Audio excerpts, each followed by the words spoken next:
ভুল করেও খাবেন না অক্ষয় তৃতীয়ার দিন এই 5টি জিনিস, নাহলে হতে পারে সংসারের অকল্যাণ। অর্থ কোনোদিনও উপার্জন করতে পারবেন না, আর যদিও অর্থ আসে সেটি গৃহে থেকে বাইরে চলে যাবে। সাথে আপনার গৃহ ত্যাগ করতে পারে মা মহালক্ষ্মী। তাই মা মহালক্ষ্মীকে আপনার ঘরে রাখার জন্য অবশ্যই এই দিন এই 3টি উপায় করুন। সাথে এই দিন অবশ্যই এই 5টি খাবার থেকে নিজের পরিবারকে সরিয়ে রাখুন। এর ফলে মা লক্ষ্মী ও নারায়ণের ও গণেশজির কৃপায় আপনাদের ঘরে সুখ শান্তি সমৃদ্ধির বর্ষা ঘটবে। হ্যাঁ বন্ধুরা, আর একদিন পোহালেই আসছে অক্ষয় তৃতীয়া। অক্ষয় তৃতীয়া 2025 30শে এপ্রিল পড়েছে বুধবার। এই দিন গণপতি বাপ্পারও বিশেষ দিন। এই দিন গণেশজিকেও যদি মন ভরে পূজা করতে পারেন তাহলে ঋদ্ধি সিদ্ধি ও শুভ লাভের সাথে আপনাদের গৃহে চাঁদ চাঁদ লেগে যাবে। বলা হয় যে মা লক্ষ্মী ও গণপতি বাপ্পার যার উপর আশীর্বাদ ও কৃপা দৃষ্টি পড়ে সে রাতারাতি কোটিপতি হয়ে যায় এবং তার ঘরে সর্বদা শুভ প্রভাব ও শুভ যোগ লাগে। এই বছর অর্থাৎ 2025-এ অক্ষয় তৃতীয়ার দিন লাগছে বিশেষ বিশেষ 2টি যোগ।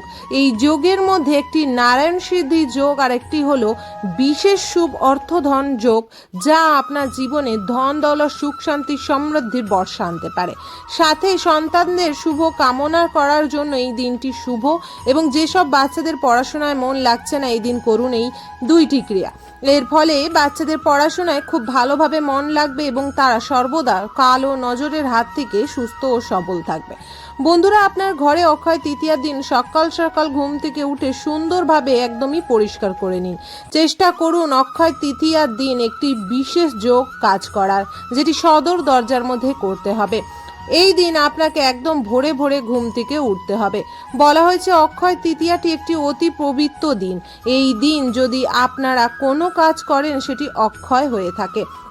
অর্থাৎ অক্ষয় তৃতীয়া বাংলা বছরের সব থেকে শুভ দিন বলে মনে করা হয় এবং সব থেকে শুভ দিন। এই দিনে যদি কোনো কাজ আপনি করেন সেটি সর্বদা অক্ষয় হয়ে থেকে যায়। এই দিন করা পূর্ণ অর্জন খুবই খুবই ভালো। এই দিন সকাল সকাল উঠে স্নান আদি সেরে পরিষ্কার বস্ত্র ধারণ করে নেবেন। সদর দরজা খুব ভালোভাবে জল দিয়ে ধুয়ে মুছে পরিষ্কার পরিচ্ছন্ন করে নেবেন এবং তারপর করতে হবে আপনাকে কিছু কার্য।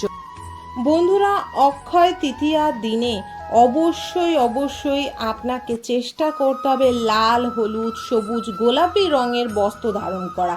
চেষ্টা করবেন এই দিনকে আপনারা নীল কালো এই ধরনের জাতীয় বা আকাশি নীল কালো শেডের মধ্যে যত রকম কালার আসে সেই সব কালারের পোশাক না ধারণ করা। বিশেষ করে পুজো চলাকালীন আপনারা যারা বিবাহিত মহিলারা পূজা করছেন তারা হলুদ অরেঞ্জ গোলাপি লাল ধরনের বস্ত্র বা সবুজ ধরনের বস্ত্র ধারণ করে পূজা করলে সেই পূজা একদমই সম্পূর্ণ হয় এবং ঈশ্বর সেই পূজা স্বীকার করে। হিন্দু শাস্ত্র অনুসার যদি নীল ও কালো পরে কোনো ব্যক্তি পূজা করে সেই পূজা কোনোদিনও স্বীকারযোগ্য হয় না ঈশ্বরের কাছে। অর্থাৎ নীল ও কালো হিন্দু সনাতন ধর্মে বিশেষভাবে কিন্তু এই রংটিকে অশুভ বলে মানা করা হয়েছে। তাই পূজার ক্ষেত্রে সর্বদা সবুজ হলুদ লাল ও গোলাপি রঙের জিনিসেরই ব্যবহার করা হয়ে থাকে। এই দিন সদর দরজা খুব ভালোভাবে ধুয়ে মুছে পরিষ্কার করে 2 দিকে হলুদ দিয়ে স্বস্তিক অঙ্কন করবেন। স্বস্তিক অঙ্কন করার সময় ওম ভগবতে বাসুদেবায় নমঃ আর শ্রীম মহালক্ষ্মী নমো নমঃ মন্ত্রটি পাঠ করবেন এবং এই স্বস্তিকটি অঙ্কন করার পর আপনারা সদর দরজায় 2 পাশে 2টি প্রদীপ প্রজ্বলিত করবেন। প্রদীপের নিচে অবশ্যই আসন বিছাতে ভুলবেন না। অর্থাৎ আসন স্বরূপ পান পাতা জবা ফুলের পাতা কোনো পুষ্পর পাপড়ি এছাড়া আপনারা চাল গম দিতে পারেন। এই দিন আপনার ঘরে কোনো ব্যক্তি আসলে কাকে কোনোদিনও খালি মুখে ফিরিয়ে যেতে দেবেন না। এই দিন অবশ্যই যেই আপনার ঘরে আসুক না কেন তাকে অবশ্যই মিষ্টি মুখ করাবেন এবং অবশ্যই 1 গ্লাস জল তাকে খেতে দেবেন। এটি করলে কখন যে কোন ঈশ্বর কোন ব্যক্তির রূপ ধরে আপনার গৃহে আপনার মন পরীক্ষা করতে আসে সেটি আপনি জানতেই পারবেন না। তাই প্রতিটি ব্যক্তিকে তার সঠিক সম্মান অবশ্যই দেবেন। এরপর জেনে নেব এই দিন কি কি খাদ্য একদমই মুখে তোলা উচিত নয় এবং এই দিন কি কি খাদ্য খেলে মা লক্ষ্মী অতি প্রসন্ন হবে। এই দিন মা লক্ষ্মী ও বাবা গণপতি বাপ্পার সাথে সাথে নারায়ণ ভগবানের পূজা করবেন। শাস্ত্রে উল্লেখিত যেখানে বাবা নারায়ণের পূজা করা হয় না সেই গৃহে মা লক্ষ্মী থাকেনও না এবং সেখানে মা লক্ষ্মী পূজা স্বীকার করেন না। অক্ষয় তৃতীয়া, যে তৃতীয়া কোনো ক্ষয় হয় না তাকেই কিন্তু অক্ষয় তৃতীয়া বলা হয়। তাই এই অক্ষয় তৃতীয়াটি অবশ্যই খুব ভালোভাবে আপনারা পুণ্য অর্জন করতে লাগান, যার ফলে সেই পুণ্য কোনো মতে কোনোদিনও অক্ষয় হয়ে থাকবে, একদমই ক্ষয় হবে না। এই দিন অবশ্যই খাবার পাতে রাখবেন এই তিনটি জিনিস, যেটি অবশ্যই খেলে আপনার দিন অনেক শুভ হবে। সর্বপ্রথম এই দিন চেষ্টা করুন ঘরে সকাল সকাল দুধ ও চাল ও কাজু কিশমিশ দিয়ে সুন্দর করে পায়েস তৈরি করা। সেই পায়েসটা নারায়ণ লক্ষ্মী ও গণপতি বাপ্পাকে অবশ্যই ভোগ স্বরূপ নিবেদন করতে পারেন। যদি আপনারা অন্য ভোগ দেবতাকে দিয়ে থাকেন তাহলে অবশ্যই কিন্তু এই দিন দিতে পারেন। ঘরে যদি ছোট্ট গোপাল থাকে তাকেও কিন্তু অবশ্যই এই দিন আপনারা পায়েস তৈরি করে দেবেন। বলা হয় ঘরের মধ্যে কোনো শুভ দিনে যদি পায়েস রান্না করা হয় এতে মা অন্নপূর্ণা ও মা লক্ষ্মী অতি প্রসন্ন হয়ে আশীর্বাদ প্রদান করে। সেই গৃহে সর্বদা অন্নে ভরপুর থাকে ভাণ্ডার, তার সংসারে কোনোদিনও অন্ন কষ্ট দেখা দিতে পারে না। তাই অবশ্যই এই ক্রিয়াটি করবেন। আপনার ঘরে কোনো ব্যক্তি আসলে এই দিন অবশ্যই আপনারা তাকে কিন্তু মায়ের ভোগ স্বরূপ কিন্তু পায়েস খাওয়াতে পারেন। এই পুণ্যিতে আপনাদের কোনোদিনও অর্থর কষ্ট হবে না, অন্যের কষ্ট হবে না।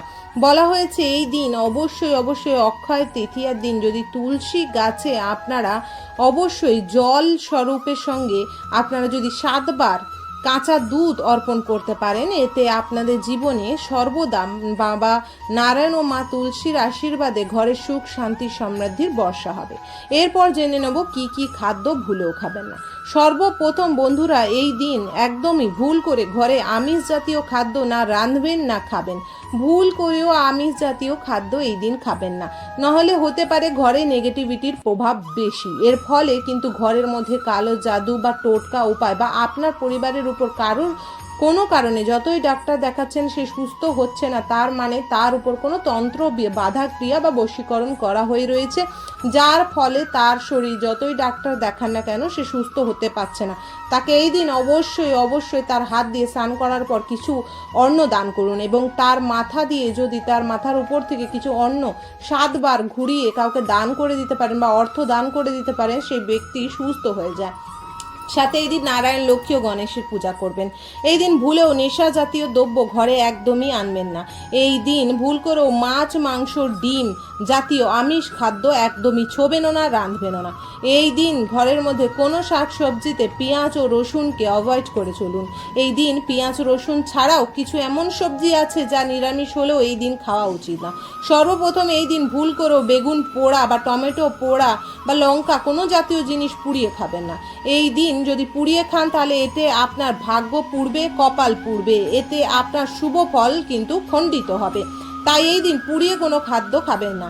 এই দিন চেষ্টা করবেন তেতো জাতীয় খাদ্য না খাওয়ার। এই দিন উচ্ছে নিমপাতা জাতীয় তেতো আরও শাক সবজি যা একদমই খাওয়া উচিত না। এই দিন পোড়া জাতীয় সবজিও বা পোড়া জাতীয় কোনো জিনিস খাওয়া উচিত না, যেমন রুটি ও পরোটা যেগুলো আমরা পুড়িয়ে করি। এই দিন লুচি খেতে পারেন, পায়েস সুন্দর নিরামিষ সবজি তৈরি করে খেতে পারেন, নানা রকম পকবান তৈরি করে নিরামিষ ও মিষ্টি যত খাবেন এই দিন মা লক্ষ্মী তত আকৃষ্ট হয়। বলা হয় এতে ধন দলা সুখ শান্তি সমৃদ্ধি বৃদ্ধি বাড়ে, সেই ব্যক্তির সংসারে কোনোদিনও অনাটন ও দুর্ভিক্ষ দেখা দেয় না। বলা হয় এই দিন যদি পারেন সদর দরজায় আম পাতা 9টি আম পাতার মধ্যে হলুদ ও সিঁদুরের ফোঁটা দিয়ে টাঙিয়ে দিলে মা লক্ষ্মী অতি প্রসন্ন হয়, সেই গৃহে সর্বপ্রথম মা লক্ষ্মী প্রবেশ করে। এই দিন সন্ধ্যা হওয়ার সাথেই কিন্তু তুলসী তলার সাথে সদর দরজায় প্রদীপ প্রজ্বলিত করলে অর্থ ভাণ্ডার বৃদ্ধি পায়। যেহেতু মা লক্ষ্মী সন্ধ্যাবেলায় আগমন করেন এই মর্তলোকে, তাই অবশ্যই এই সময় আপনাকে এই ক্রিয়াগুলি করা উচিত। বলা হয় এই দিন যদি সন্ধেবেলায় ঘরে মিষ্টি জাতীয় দ্রব্য রান্না করা হয়, এর সুগন্ধে মা লক্ষ্মী সেই গৃহে অবশ্যই প্রসন্ন হয়ে সেই গৃহে প্রবেশ করে। আর সেই মিষ্টি জাতীয় তৈরি করে যদি মাকে আপনারা ভোগ স্বরূপ নিবেদন করেন, তাহলে মা অতি অতি অতি প্রসন্ন হয়ে আপনার মনস্কামনা পূর্ণ করেও আশীর্বাদ দিয়ে যান। এবং এই দিন ঘরের মধ্যে যদি সন্ধেবেলায় বা সকালে আমিষ জাতীয় খাদ্য তৈরি হয় বা টক জাতীয় তেতো জাতীয় যেগুলো দুর্ভিক্ষর জাতীয় খাবার বা যেগুলোই অলক্ষ্মীর খাদ্য সেগুলি যদি তৈরি করেন, তাহলে এতে অলক্ষ্মীর যে আশীর্বাদ সেটি বৃদ্ধি পারে, যার ফলে আপনাদের ঘরে সর্বদা দুর্ভিক্ষ বা অনাটন দেখা দিতে পারে। তাই ভুল করেও এই দিন এই কাজগুলি করবেন না। এই খাদ্যগুলি একটি দিন অবশ্যই আপনারা অ্যাভয়েড করে চলুন। এতে আপনার সংসারে অবশ্যই মা লক্ষ্মী ও নারায়ণ ও গণপতি বাপ্পার আশীর্বাদে অনেক অনেক পূর্ণ হবে। বন্ধুরা, এই দিন অবশ্যই সন্ধ্যাবেলায় চেষ্টা করুন বাচ্চাদের হাত থেকে কিছু ছোট ছোট শিশুদের হাতে কিছু দান করার। এর ফলে আপনার বাচ্চারও ভাগ্য উদয় হবে। আশা করি বন্ধুরা আজকের ভিডিও তথ্যটি আপনাদের ভালো লেগেছে। যদি ভালো লেগে থাকে অবশ্যই একটি লাইক করবেন। কমেন্ট বক্সে জয় মা দেবী লক্ষ্মীর জয় অবশ্যই লিখবেন। মা লক্ষ্মীর আশীর্বাদে আপনাদের গৃহে সর্বদা সুখ শান্তি সমৃদ্ধি বজায় থাকবে। সাথে চ্যানেলটিকে সাবস্ক্রাইব করে নিতে পারেন আপকামিং পূজা পাঠ, তন্ত্রকথা, জ্যোতিষশাস্ত্র, বাস্তু টিপস, টোটকা উপায় দেখার জন্য। অবশ্যই ভিডিওটি লাইক করে দেবেন। এবং এই দিন কি কি করা উচিত আর কি সেই 5টি জিনিস কিনলে ঘরে মা লক্ষ্মী তৎক্ষণাৎই প্রবেশ করে আপনাদের জীবনে সুখের জোয়ার টেনে নিয়ে আসবে, সাথে আপনার বন্ধ হওয়া ভাগ্যকে খুলে দিতে পারে, সেই ভিডিও এই চ্যানেলে রয়েছে, আপনারা গিয়ে চেক আউট করতে পারেন। হরে কৃষ্ণ, রাধে রাধে, হরে কৃষ্ণ।